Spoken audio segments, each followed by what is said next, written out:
رسول اللہ صلی اللہ علیہ وسلم نے فرمایا کہ پہلے زمانے میں ایک بادشاہ تھا۔ اس کے یہاں ایک جادوگر تھا۔ جب جادوگر بوڑھا ہوا تو اس نے بادشاہ سے کہا کہ میں اب بوڑھا ہو گیا ہوں اور میری موت کا وقت قریب آ رہا ہے، مجھے کوئی بچہ سونپ دو، میں اس سے جادو سکھا دوں۔ چنانچہ ایک ذہین لڑکے کو وہ تعلیم دینے لگا۔ لڑکا اس کے یہاں جاتا تو راستے میں ایک راہب کا گھر پڑتا، جہاں وہ عبادت میں اور وعظ نصیحت میں مشغول ہوتا۔ یہ بھی کھڑا ہو جاتا اور اس کے طریقہ عبادت کو دیکھتا اور وعظ سنتا۔ آتے جاتے یہاں رک جایا کرتا تھا۔ جادوگر بھی مارتا اور باپ بھی، کیونکہ وہاں وہ دیر سے پہنچتا اور یہاں بھی دیر سے آتا۔ ایک دن بچے نے راہب کے سامنے یہ شکایت پیش کی۔ راہب نے کہا، جب جادوگر تم سے پوچھے کہ کیوں دیر ہو گئی تو کہنا گھر والوں نے روک لیا تھا، اور گھر والے بگڑے تو کہنا کہ جادوگر نے روک لیا تھا۔ یوں ہی ایک زمانہ گزر گیا کہ ایک طرف تو وہ جادو سیکھتا تھا اور دوسری طرف کلام اللہ، دین اللہ سیکھتا تھا۔ ایک دن یہ دیکھتا ہے کہ راستے میں ایک زبردست ہیبتناک سانپ پڑا ہے جس نے لوگوں کی آمد و رفت بند کر رکھی ہے۔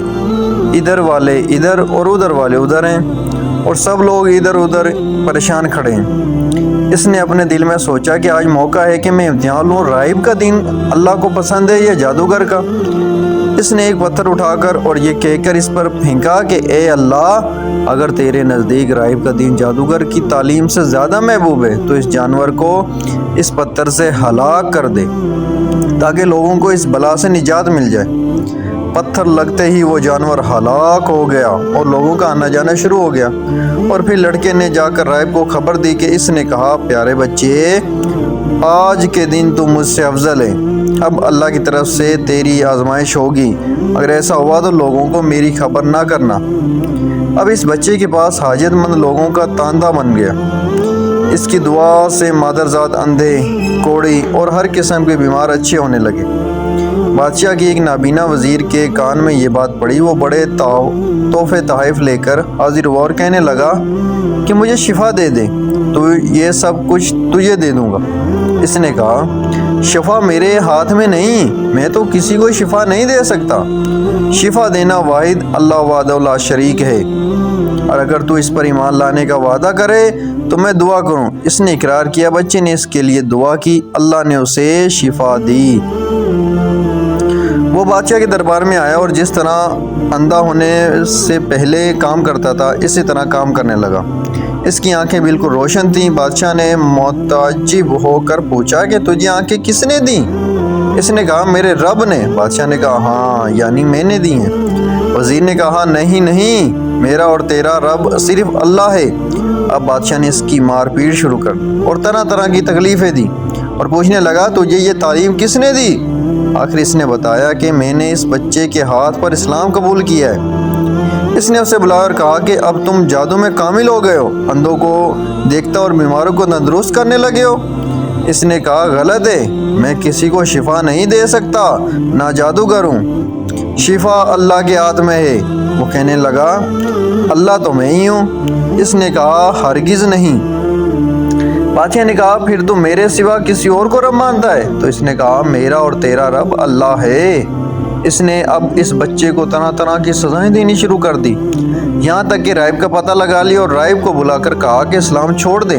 اس نے انکار کیا تو بادشاہ نے اسے آرے سے چروا دیا۔ پھر اس نوجوان سے کہا کہ تو بھی دین اسلام سے پھر جا۔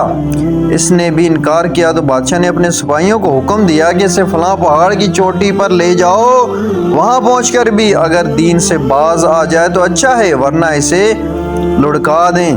چنانچہ سپاہی سے پہاڑ کی چوٹی پر لے گئے۔ جب اسے دھکا دینا چاہا تو اس نے اللہ سے دعا کی، اے اللہ، جس طرح تو چاہے مجھے اس سے نجات دے۔ اس دعا کے ساتھ ہی پہاڑ ہلا اور سب سپاہی لڑک گئے، صرف وہی بچہ باقی بچا۔ وہاں سے بادشاہ کے پاس گیا۔ بادشاہ نے کہا، یہ کیا ہوا؟ میرے سب سپاہی کہاں ہیں؟ بادشاہ نے کہا، اللہ نے مجھے بچا لیا، وہ سب ہلاک ہو گئے۔ بادشاہ نے اپنے دوسرے سپاہیوں کو حکم دیا کہ اسے کشتی میں بٹھا کر لے جاؤ اور سمندر میں پھینک آؤ۔ یہ لوگ اسے لے کر چلے۔ بیچ سمندر کے پہنچ کر جب اسے پھینکنا چاہا تو پھر وہی دعا کی، اے اللہ، جس طرح تو چاہے مجھے ان سے بچا۔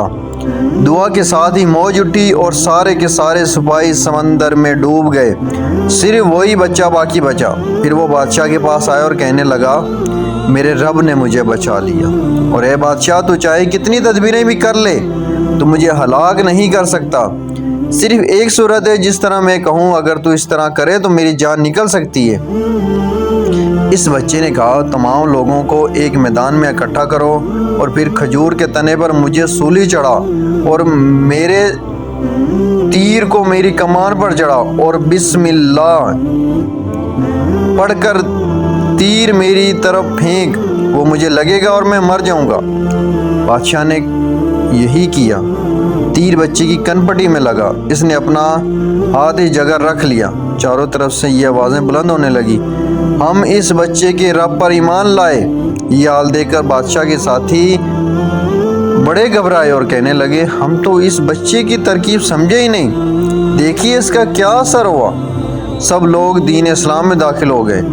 ہم نے اسے اس لیے قتل کیا تھا کہ کہیں اس کا مذہب پھیل نہ جائے، لیکن جو ڈر تھا سامنے آ ہی گیا، سب مسلمان ہو گئے۔ بادشاہ نے کہا اچھا یہ کرو کہ تمام محلوں اور راستوں میں خندقیں کھدواؤ، ان میں لکڑیاں بھرو اور آگ لگا دو، جو اس دین سے پھر جائے چھوڑ دو اور دوسرے کو اس میں پھینک دو۔ مسلمانوں نے صبر و شیک اور سہارے کے ساتھ آگ میں جلنا منظور کیا اور اس میں کودنے لگے۔ البتہ ایک عورت جس کی گود میں دودھ پیتا چھوٹا سا بچہ تھا ذرا جھجکی تو اس بچے کو اللہ نے بولنے کی طاقت دی۔ اس نے کہا ماں کیا کر رہی ہے؟ تم تو حق پر ہو، صبر کرو اور اس میں کود پڑو۔ اللہ عز و جل سے دعا ہے اس واقعے کے ثمرات ہمیں بھی عطا فرمائے۔